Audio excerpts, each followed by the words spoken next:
Ladies and gentlemen, once again, Nev from Nev's Tech Dump, and today I want to talk about why you should never buy a new, cheap Android. Now, I know a lot of you guys out there will want to go and save some money, and you'll run straight for the pay-as-you-go shelf, and you'll pick out something for about $100. But what I want to tell you, man, is you are not going to get a good system.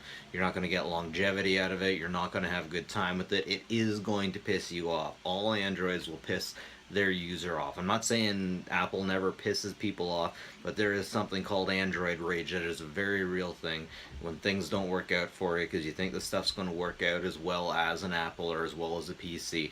When you really need it to, it's not going to work. I call that Android rage. And most people who feel Android rage are people who like to save a lot of money, and they also want a smartphone, so that's why they get Android. So smartphones and cheap do not get along well together, because if you go smartphone, you go cheap, you get Android.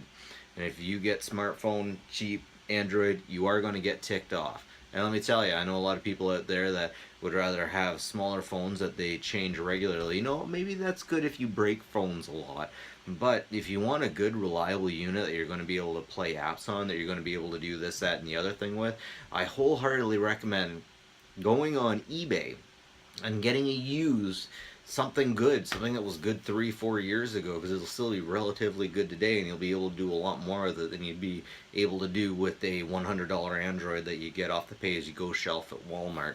You know, you want an Obama phone, that's one thing, but Android, don't get a cheap one. I got so many of them, and say I think I got like 4 cheap Android phones for between 50 and $150 each, and I could have just got one good phone with that money. Yeah, I could do things with them.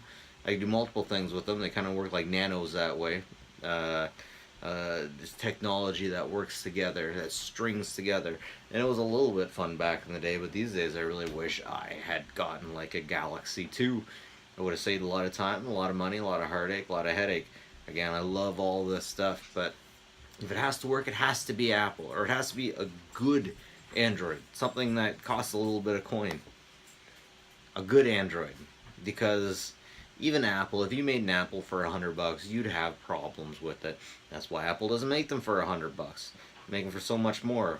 But I digress. Anyways, put money down on it. Get something good that was used, that was good several years ago. Don't get a cheap Android. Anyways, that's it for me, Nev from the Tech Dump. Catch you later, folks.